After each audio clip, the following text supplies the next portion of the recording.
Drill Sergeant Ka'zarr Thorn had seen his share of anomalies in his decades at the Elite Interstellar Academy for Galactic Defense.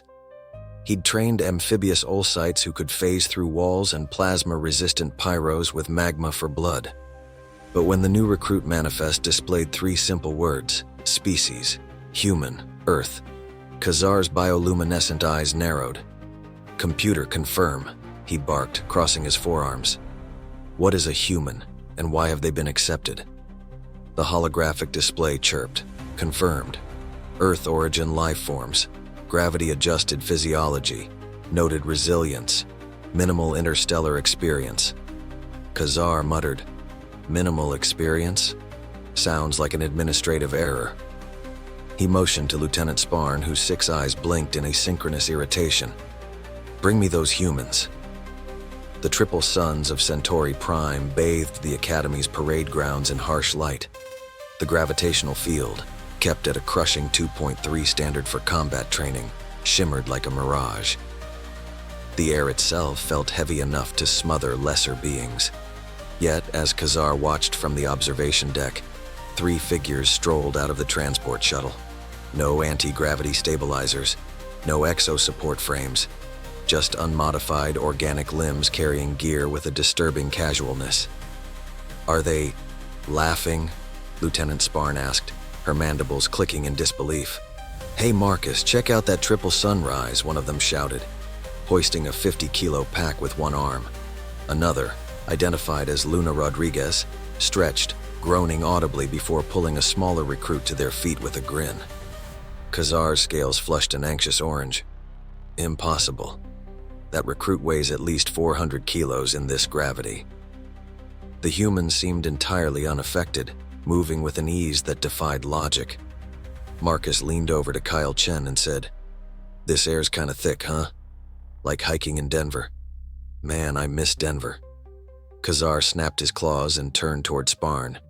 "Prepare the beginner's obstacle course. Let's see how long their bravado lasts." Hours later, Ka'zarr stood beside his team of instructors in the control room overlooking the Academy's famed path of endurance. The course had crushed elite warriors. It was a marathon of environmental extremes, from boiling magma pits to bone-crushing gravity chambers. It typically took recruits 5 days to complete, if they survived at all. "Set the parameters to maximum," Ka'zarr ordered, "and get the medical bays ready." On the ground below, the humans approached the starting line. Luna Rodriguez rolled her shoulders, a relaxed grin on her face. "Hey guys, what's this section called? Lava stepping stones?" "It's designed to melt combat armor," Kyle said, tying his shoes. "Think it's hotter than Death Valley?"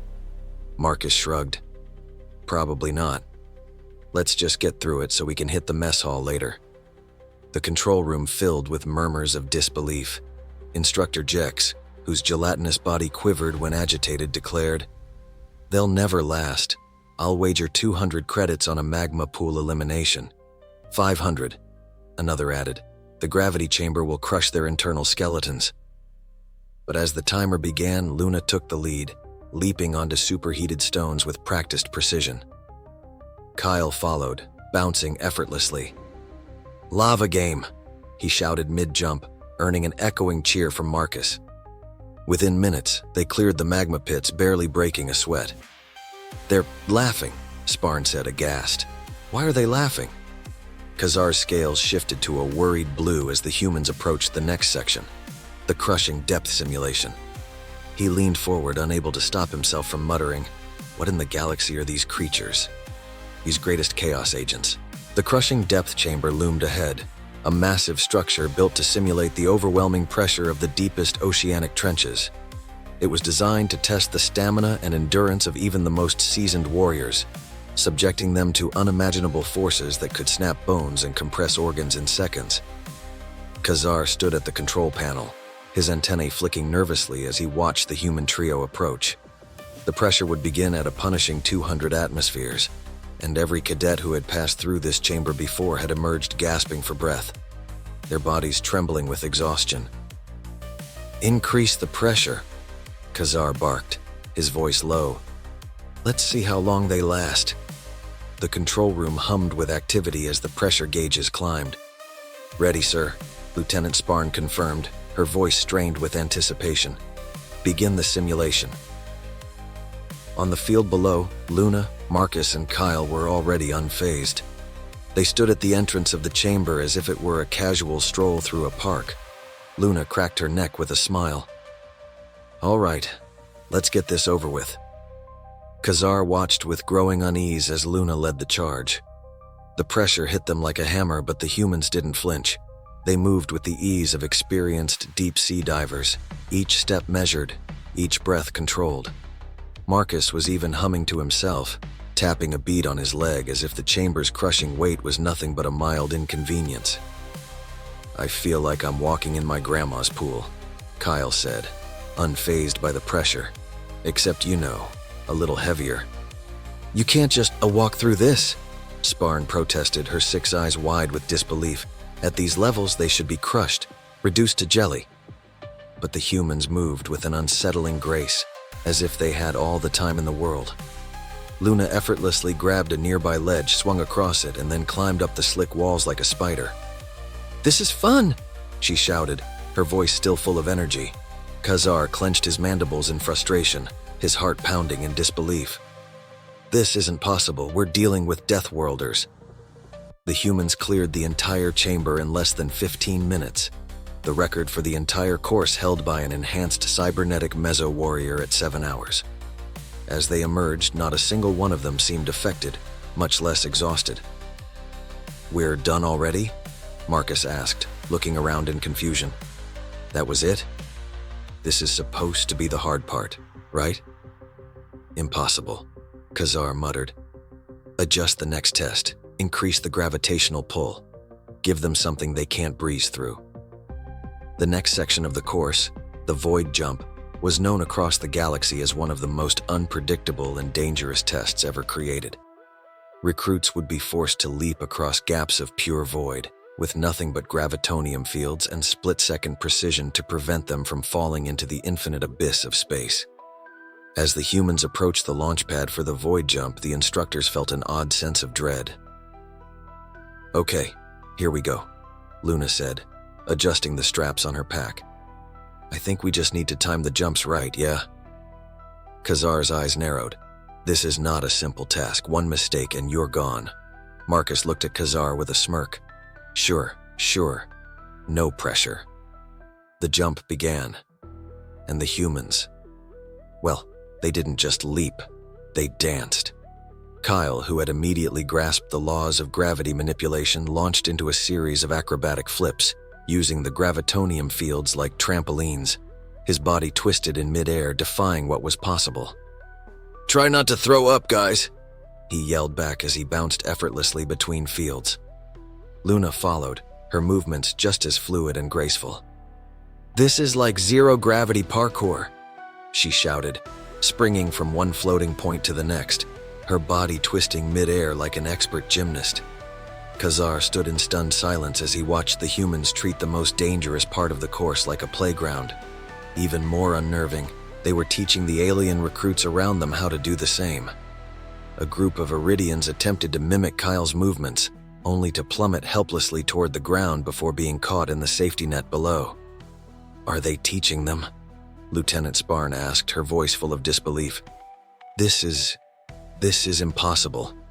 The final moments of the void jump saw Luna, Marcus, and Kyle land on the final platform, each of them laughing and joking as if they had just completed a friendly game of tag. Ka'zarr's scales shifted to an uncomfortable shade of gray. They're enjoying themselves. This is training, not entertainment. The final obstacle was the reality maze, a complex and harrowing test of mental endurance and perception. In this section, recruits were forced to navigate a maze of shifting dimensions and time loops, where their deepest fears and desires manifested as obstacles. Previous candidates had emerged disoriented, their minds twisted by the illusions and endless paradoxes. The maze was designed to break the will, to force the strongest warriors to confront their worst nightmares and ultimately succumb to the mind's fragile limits. But for the humans, Luna, Marcus, and Kyle, it was just another challenge to conquer. As they entered the maze, the walls shimmered and warped, folding in on themselves in ways that made even the most seasoned alien recruits dizzy. The air around them vibrated with unnatural energy, as if reality itself was starting to bend and crack under the strain. "All right," Luna said, cracking her knuckles with a grin. "This'll be like that one VR game I played last year, no big deal." Marcus tilted his head, scanning the maze. "I mean, if we really think about it, it's just a bunch of distorted space, right? Nothing we can't handle." Kyle, holding up a small device, tapped the screen. "I'm pretty sure we can use the dimensional rifts to our advantage. Just have to map out the fluctuations." Ka'zarr stood in the observation room, his claws trembling as he watched the humans step confidently into the swirling maze. The simulation had been designed to break them. Each twist and turn was supposed to manipulate their perceptions, trap them in infinite loops, force them to confront unanswerable questions about their existence. It was a test that had shattered the minds of even the most elite of alien soldiers.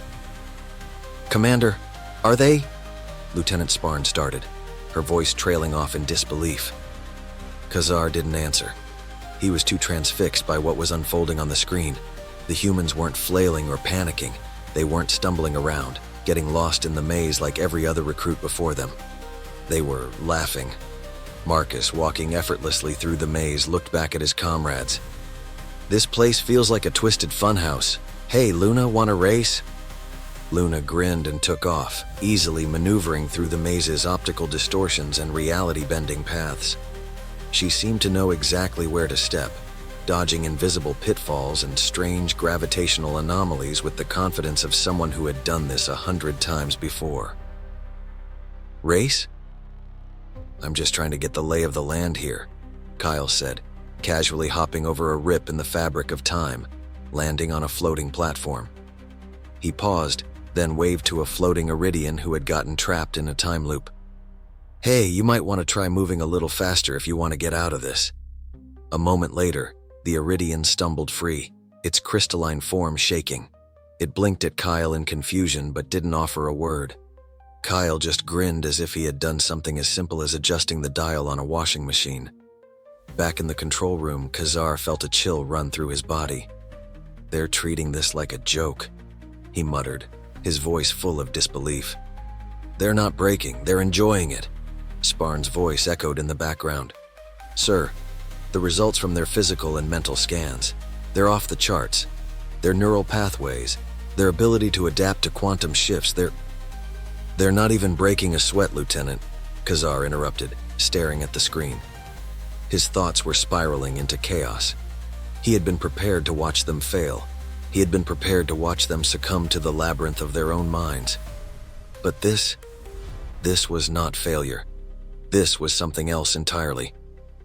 Luna reached what appeared to be the heart of the maze, a shifting, twisting vortex of energy that swirled around her in a mesmerizing, chaotic dance. With a smirk, she leaned forward and pushed through the center, vanishing into the storm of fluctuating dimensions. A second later, she reappeared at the exit, grinning from ear to ear.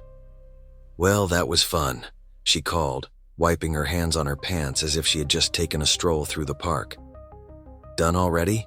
Marcus asked, emerging from a time loop with a wink. "I was just getting started." Kyle arrived moments later, his jumps a series of acrobatic flips that defied the very nature of time and space. "Yeah, I got distracted playing with the physics. Took me a few extra minutes." The observation room was silent, save for the nervous clicks and whirs of the alien instructors trying to process what they had just witnessed. The human recruits had completed the reality maze in less than 30 minutes, their minds fully intact, as though the twisting, impossible dimensions had been no more challenging than a mild breeze. Ka'zarr slowly turned to the other instructors. The question burned in his mind, one he couldn't shake. What in the universe were these humans? "Did we just see that?" Vexter asked, his exoskeleton now showing visible cracks. "Impossible, even the Zarkons couldn't survive that test." "They didn't just survive," Ka'zarr replied, his voice shaking. "They redefined it. They weren't just completing the course, they were bending it." "Like they own the universe," Lieutenant Sparn murmured, watching as the humans began to celebrate with high fives and casual conversation, as if they hadn't just revolutionized the training course. Stay tuned for Part 2, the galaxy's greatest chaos agents, mastering the impossible.